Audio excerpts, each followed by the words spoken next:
Hello, hello, hello, and thank you so much for pressing play on the latest edition of the Michigan Soccer Central podcast, your weekly dip into the world's game being played right here in the Great Lakes state of Michigan. My name is Robert Kerr, host of the program once again. It's been a busy week for American football here in the Great Lakes state, but also in the arenas across the state. A variety of indoor teams and a variety of indoor leagues are well underway here in Michigan. Most notably, this past weekend, Detroit City FC kicked off a new era in the PASL, where the women had an arena soccer game hosted at City Fieldhouse to a large crowd and a resounding win. So definitely had a little bit of FOMO not able to get out to the field house, but definitely plan to do so. They had all the bells and whistles you'd want from an arena soccer game and treated to a great performance from everything that I could see. I was out in Pontiac, got to see a friend's band, Crashing Cairo, friend of the show, Chris Rosen, his band performing. Got to meet quite a few soccer people out there too, as he's got the magnetism to bring his people together. Got to meet the folks from Detroit Celtic, hard-nosed MUSL amateur soccer team. So very cool to share some stories with those guys. But this week, a special feature interview is something near and dear. The club I volunteer for and support is stepping into a new era of their own. I'm the staff writer and the commentator, amongst various other things, for Oakland County FC. And this week, I get to speak with the brand new head coach who plies his trade for Vardar, MLS Next Academy, and Northwood University, and is going to be 2024's Oakland County FC's head soccer coach. So enjoy my interview with Coach Steve Walker here on the Michigan Soccer Central podcast.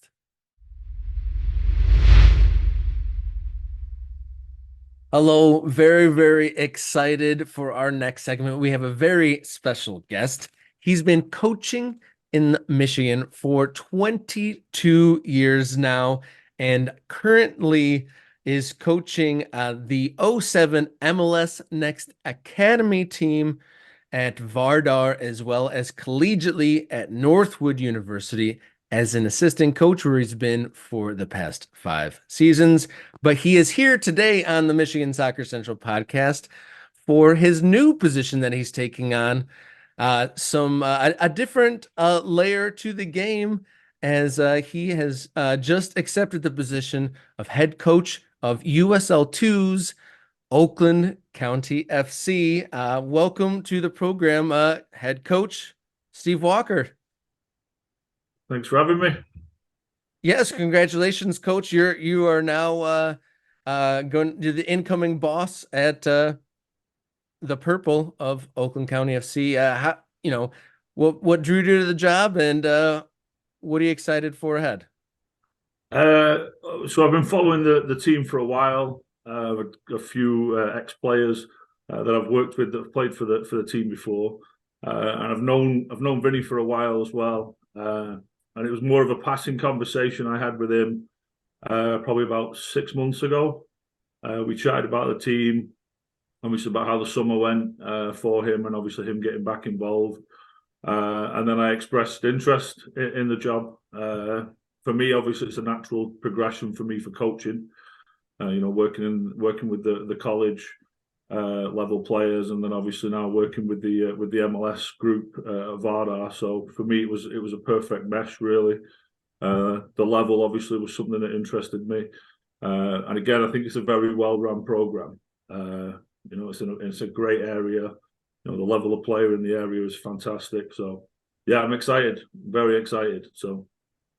Well, I'm excited too. Listeners of the program know, or anyone that knows me know, that I am an OCFC supporter and part of the Supporters Trust, and definitely do a fair amount of media work for them. So I am definitely biased in here, but I'm very excited for you to come on board with working in Vardar, which a lot of the kids that play on Oakland County FC's squad have played for or against Vardar, or play in programs equivalent to that in different places. And then collegiately, obviously, the summer league, we should explain for listeners who don't know, Oakland County FC participates in the USL League 2, which is uh, essentially the top ranked amateur soccer league.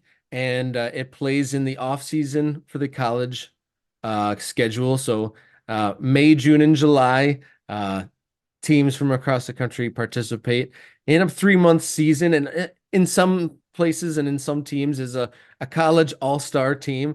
And I definitely like to think of Oakland County FC as the all-star team, plus some transfers in, but really all-star team of great collegiate talent, and in that sort of age, 17 to 25 age range.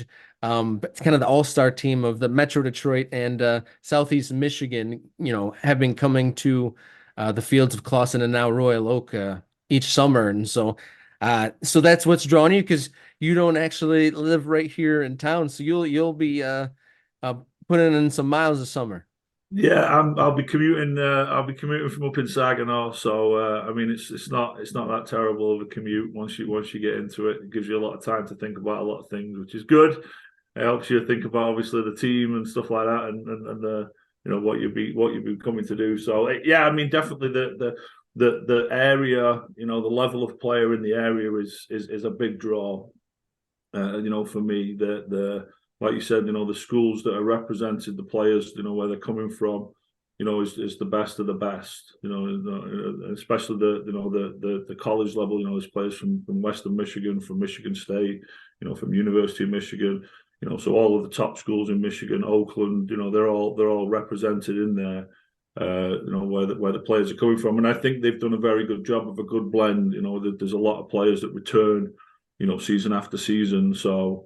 That just goes to show you, because it's not really there's no real direct connection. It's not like a club.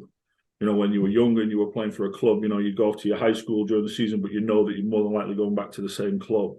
When it comes to summer, there's no real kind of connection unless you kind of build one. And I think, the guys have done a very good job, with getting the same players to come back and come back and play for the club, which helps. It helps definitely. Builds the competitive level, because they do play some very good clubs. There's some exceptionally good clubs in USL too. From the Box to Ann Arbor, to Kalamazoo. Some strong programs in there that have been around for a while. Some of the newer programs, Lansing, Midwest. They're doing a very good job for those first couple of years that they've been in the league. So it's a very competitive summer league. So. Yes, it's extremely competitive. I mean, the Bucks, Ann Arbor, Kalamazoo, all nationally ranked. I extremely high at that level. And last year, so over the last few years, OCFC has been getting essentially a game and a position one better each season. Last year, recorded a winning record, third in the division here in the Great Lakes division, which 5 out of the 6 teams, or 6 out of the 7 Michigan based. So very strong amateur scene here. And then, incremental gains for Oakland County FC. What do you think that you could do or bring, or what kind of approach do you predict for yourself to bring to do one better here and get OCFC in the playoffs?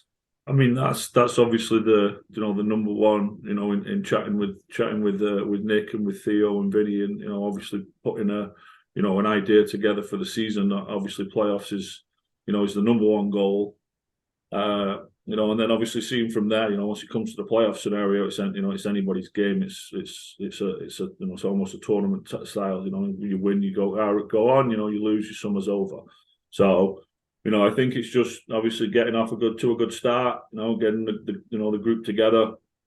Getting a style of play with what we want to do, with what we've got with the players, and then and seeing where that kind of takes us. I mean, for me, it's difficult to come in and say I want to play this style. Obviously I want to be competitive. I want to be enjoyable. I want to score goals. Obviously, but I want to make sure that we defend well. We do the right things when we don't have the ball. And I want to make us difficult to play against. I think that's sometimes usually the hardest thing. Teams come out more, it's expansive of how they want to play when they have the ball. And it's more of, obviously, for me, it's more about being a difficult team to play and obviously making our home field, a tough place to come. So, Definitely all those things, and part you can get swept up in the summer league. In the grand scheme of things, it probably isn't it doesn't consume a large part, and it's not the ultimate goal for a lot of guys. It's college or maybe even pro aspirations, but with so many competitive teams, you can see some incredible players and incredible action in the summer leagues. And I guess how are you going to approach that with such a wide variety of approaches from the players and whatnot, like from just I know some players they keep in shape because they know there's going to get good training. It keeps them regimented in the summer, and some are trying to elevate their stock, and some people are trying to even make that push for pro. So like, how do you, and then also the squads, kind of rotate through depending on um availability. Some colleges, release their players later, some call them back sooner. How can you plan for so many variables in a squad? I mean, it's that. I mean, obviously, from that scenario, that's coming into my first year. That's quite a bit reliance on Vinny helping me out, kind of how the groups come, and obviously in communication with the schools as well and the coaches there, so we have a good relationship. So that we are aware of when players are coming and going, and obviously reporting back to their programs. Obviously, some do it at certain different times. And obviously making sure that the group, when it comes in, that buys into a few of the non-negotiables. Again, the hard working issue, what do we do when we don't have the ball? Those kinds of, little things that you maybe put together as the group, so that when players are coming and going, a lot of the times the culture's kind of passed along within the group when it comes to that. Me as a coach more kind of will facilitate some things for that. But usually it's a lot of the returning players that you'll rely on, for those kinds of things, to kind of make sure that the group's doing what they're doing, and obviously taking it serious to an extent. That's the thing when it comes to this kind of level. Like you said before, there are players coming in at certain different levels. There's some that want to obviously establish it. That maybe the incoming freshmen that haven't played yet. It's like that kind of serious level. I've got to make sure I'm ready to go. I've got to come in and prove. Maybe you've got a guy that this is his last year. He's going into his senior year, so it's a little bit more serious. This is his last kind of run at it. Or you've got maybe one that's coming back last year that, maybe didn't see a lot of time, but obviously wants to try and push to, maybe see more time in the summer so that he could potentially see more time in the fall. So I think obviously having players at all different kind of levels and stages of where they are, I think will help, because you can kind of build, a good balance, within the squad from that. So again, something that I'm kind of looking forward to. Obviously looking forward to seeing how other programs, run themselves from a college coach as well. Having a little insight into how other programs are ran, because obviously there's quite a lot, like I said, a lot of successful programs out there, that the players are coming from. So I'm interested to kind of learn from some of those things as well. So Yeah, the summer league can also kind of unleash some magic too, because the pressures and kind of the viewpoints of people that are watching the games are different from the college atmosphere. And then for yourself in the coaching role, I mean, you're currently a youth soccer coach at the elite youth level, as well as coaching collegiately. The people that surround the summer leagues are a little bit different, and there's kind of a different culture to it. You're kind of excited for that, right? yeah, absolutely. I mean, obviously it's, you're still obviously you're kind of dealing with that middle age, between, there's still college players, so it's still, mom and dad are still probably coming to see them. A lot of that's obviously a big help with having a lot of the local kids, mom, dad, grandma, grandpa, grandparents, aunts, uncles, they get to maybe come and see them, especially some of the guys that are maybe playing out of state, they don't really regularly get to come and watch them play. So that is a good. The fan base obviously is a little bit different. Obviously in the youth side of things, it's just it's the parents. And a lot of the times, with the group that I have right now, I do treat them kind of very similar to the college group. We just had a big event out in Arizona. These guys are looking at the recruiting side of things. they're just kind of initiating, the recruiting side of things. So they're just getting, sending emails to coaches, having correspondence with coaches coming, watching them play, and then you're talking to them about the variables there. It's not just necessarily what you do on the field. They're watching you, when you're warming up, they're watching how you interact when you're on the bench, all those little small things. So this level, I think for me is probably the closest, obviously, to the professional, side of the game. I mean, the level obviously will be there. No doubt there'll be some players that will potentially be on one of these summer teams that will go pro. I noticed they released the MLS draft players today, and there was a couple of guys from the box on there. I know Carson was on that list. He was listed on there. Hodgson. So there's players out there that are looking, and future professionals, that to do this. So just to obviously have the ability to work with those players and see how they work and see how they train, and see the things that they do and how they prepare themselves for games, and and then be able to kind of pass that on to the generations that I have. That I'm kind of working with, and being like, listen, this guy's, he's going to be in the draft, next year. Look at the things that he does. You know what I mean, and replicate those kinds of sides of things. So one of the reasons that I was drawn to become a super fan of Oakland County FC. I mean, obviously it's hyper local. When I started, they were training 2 streets away from my house, and then they stepped up a few leagues, and the level is pretty incredible. And part of the fun of supporting a team at this level is seeing the guys that played on county, or guys we played against, that go on to do, go to the professional levels, or at least to interesting next steps at the very least. It's right, it's good fun. And then running into people in the area that we're familiar with the players of the games and stuff like that. And it's also, intense with it being, a 3-month season, about 6 or 7 home games. Every game counts. yeah, absolutely. I mean, it's like I said, it's something that I'm looking forward to. Like I said, the teams, and again, like you said before, the fact that a lot of the majority of the teams are Michigan, Michigan based. So you can kind of get that little, that nice little rivalry within your own state almost. You know what I mean? So that's I think something that I'm looking forward to kind of doing, as well as competing with those other teams. So Yeah, so Vinny Vasilevsky, you noted that you had a long time relationship with him. He's general manager now. You're a head coach, and so it's great to have a staff there. Have you guys talked much about the recruiting process? Because that's a huge part of the summer soccer thing. Is the first 3 months of the year is talking about players. yeah, absolutely. We like I said, once it all kind of this kind of looked like that this was the route that we were going, and we were figuring out. Obviously, we kind of going back and forth, our players, and obviously the rules as far as you can only get so many from a certain school. I think the rule is 5 players from a certain school. So we were kind of more looking at going through school by school. Okay, like who's from Western, who's from Michigan State, who's from Michigan, those kinds of players. Kind of figuring it out from there, and then obviously with the tryouts, that's something that we want to try, and obviously once that comes out again. So we've had quite a few conversations. I've started having a couple of conversations. Actually, talked to a young man this morning who I'm excited to work with again, who's going to come on board. So I've got another message into another player today. Hopefully, I'll speak with him tomorrow. So again, it's another part of.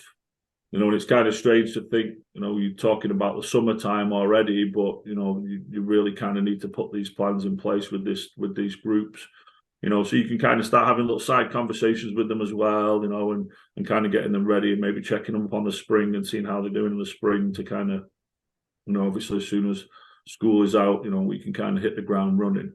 So obviously new coach coming in. Like I said, I've learnt quite a lot on Vinny, as far as the players, the returning players.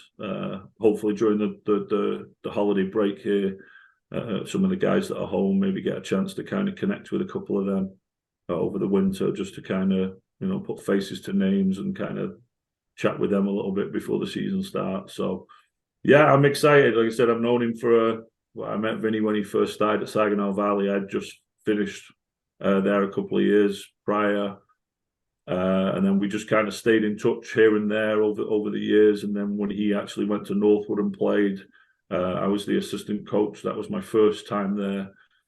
So the last year he played, I was the assistant coach there then. So, and then like I said, we just stayed in touch over the years with him, obviously working at Romeo High School, and he does a very good job of promoting his players. And players that want to go on to the next level, whether it be, with us at Northwood or somewhere else, he does a very good job there. So, like I said, he's just somebody that I've stayed in touch with for a while, and I've watched obviously what he's done. Oakland County, obviously he's very well connected. Does a very good job with the players. And like I say, I think I can have good conversations with him. I can have open conversations with him. We can agree, we can disagree, like I said, but I do value his opinion. I think he's very well, he's got a lot of knowledge, he knows the league inside out, he's been doing it for the last 2 or 3 years. So, there's no better person to kind of help me. So.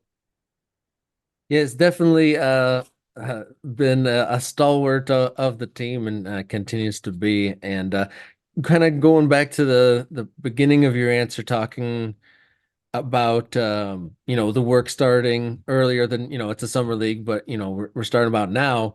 And my relationship with it is I cover it for the Michigan Soccer Central. I'm a fan of it, and I've also volunteered for promotions, and I've also worked registering players and helping out on that end too. So I understand that the success of the summer is spawned here in the winter time. So no better time to get you on board for this for sure. And kind of complements so you're in the youth world, you're in the collegiate world, and then now you've added it to your summer. You said you were just going to be going to the beach anyway, right? Yeah, this is just give me a little bit more.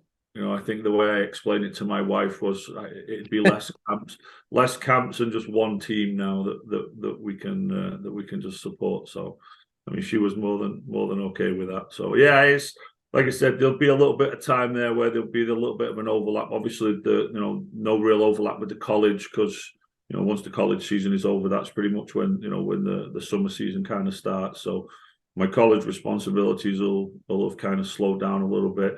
The MLS team will still be going. Their last showcase is mid-June, so they'll be kind of overlapping a little bit. But they're both kind of in a similar area. We train at Oakland University for Vardar, so and I know a couple of the ex-Vardar players I think are coming back and playing as well. So I'm looking forward to seeing those guys. So.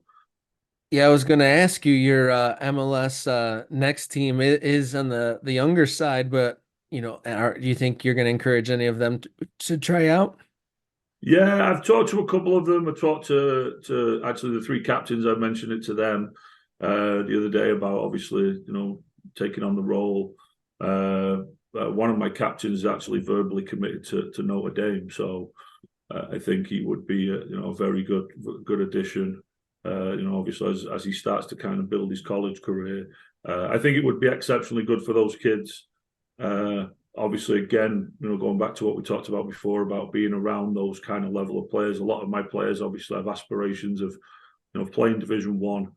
So being around those kids and seeing how they train, how they do, certain things, I think would be huge for those players, just from a training standpoint.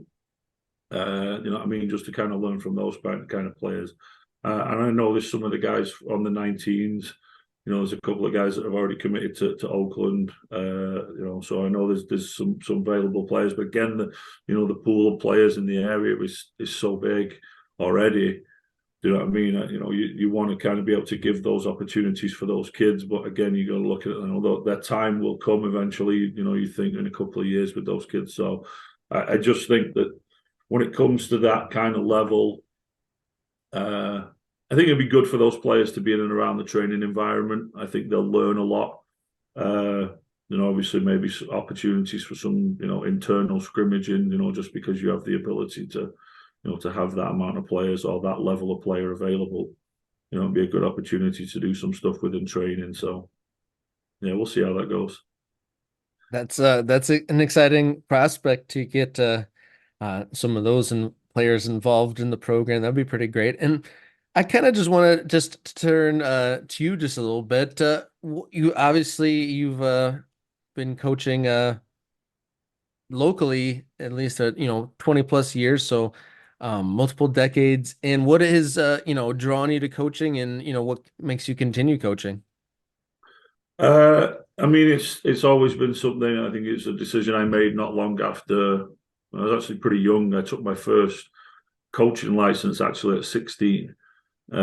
So you finish high school in England at 16, 17. You do 2 years of what they call college before you go into university. So that kind of 16 to 18, when you're still over here in high school, is you kind of in the college area, or you can go out to work. So it's at that stage where you kind of, a lot of the players that have been in academies realize that they're not going to, you're not going to make it as a professional. You're not, it's not what you're going to do. It's like, okay, how do I kind of stay around it? Took a couple of licenses in England, but it was very much, it's difficult to break into it. It's kind of, unless you kind of know people back home. It's kind of an old boys club. And there was some opportunities to come over here and coach. So, when I came over here the first time, it was good. I got to meet quite a few people, got involved as a player in college, and kind of just moved more on from there than anything, looked for opportunities when I left Saginaw Valley, went and coached some of the local high schools, got involved in some of the local clubs, and then just always looked for opportunities, where I can either introduce other, soccer that's not in the area, or, be a part of, some of the clubs in the area, or some of the, the colleges in the area. I've worked at both universities at different capacities on different sides. So it's, it's just something it's all I've always ever really known. It's funny to say where, you live and breathe the sport, but it really is. It's, it's something that I watch on a daily basis. I do a lot of reading, and then it just, like I said, when you decide that and make that decision, to become a coach, obviously you have to have the support network. And like I said, my wife is fantastic. For me, from a balancing standpoint, she's not, she likes soccer, but she's not, she likes it to an extent. Like, she's not going to come and sit on the sidelines and watch me coach. Those kinds of things. She kind of keeps me very well balanced when it comes to that. So it's it's great to have that kind of level around, and then that just allows you then to kind of follow the different aspects of it. Being able to travel down to Detroit, 4 times a week, for a team. It's a 2 and a bit hour, round trip, for training 4 times a week. But it's something I enjoy doing. It's usually the first question people ask me, how far do you drive? And it's like, that's really irrelevant, honestly. I enjoy the job that much. I get a lot out of it. I love being around the players. I feed off, watching them, obviously, how they're developing and how they're training and how they compete, and and all those kinds of things. So it's just something, to me. Again, it's that old adage, you do a job you will love, you'll never work a day in your life kind of scenario. So, there are days, trust me, where there's a lot of travel. You've been in hotels for 3 nights. You get back at 3 a.m. off a bus trip. It's not all the glamorous side. There are some tiring sides of it, but it's definitely worth it for sure, 100%. So. Well, that's fantastic, and you've gotten me fired up and ready for the season here. Um, just I guess, what is, just one more thing on you? What has been your favorite thing that you've accomplished in the coaching world, or what's a favorite goal or moment? Like, what's been the best thing so far? I think the best thing to me is when if I put something out there, as with coaching, example, on my social media, I put a lot of stuff out because obviously I've met a lot of family in England. It gives them an opportunity to kind of let them know what I'm doing and that sort of thing. And you put stuff out there on your social media about the current stuff that you're doing, and then old players get on there, and you were so influential of me getting to where I got to, or I'm doing what I'm doing, or like players that I coached before now moved on into the job world, or some of them are doctors, some have got their own kids now that they're getting involved. It's just that kind of side of it, knowing that you've had that kind of impact, what I mean, from kind of different levels. I mean, these are kids that I coached 10, 12, 15 years ago. You know what I mean? That have moved on, and like I said, have got so many other things going on. But obviously, that small kind of impact that you had for that couple of years or that kind of season, kind of stays with them. So, that to me is kind of a lot of the reason why obviously I'm involved in it. And obviously to try and get as high up as I possibly can, but just more to be kind of known for somebody that cares about his players and wants nothing but the best for them. So. Thank you for sharing that. That's great to know, and I really appreciate you sharing that and your time with us here on Michigan Soccer Central podcast, and really excited for what lies ahead.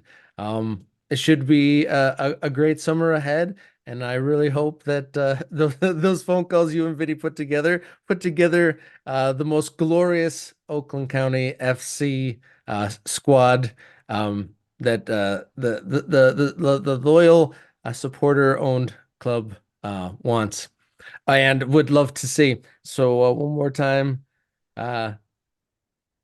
bleed purple and Coach Steve Walker, brand new head coach of Oakland County FC. Thank you so much for joining me here on the Michigan Soccer Central podcast.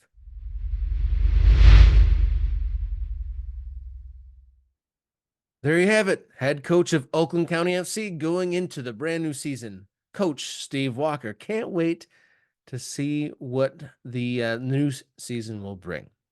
Thank you, listener, for tuning in. Thank you to all the great guests we've had on this program. Over 130, I think this episode is. So thank you to all the guests of making it happen. Thank you to the MSC core team and all those who make the local soccer scene what it is. Thank you so much. And until next time, everybody, please enjoy your soccer.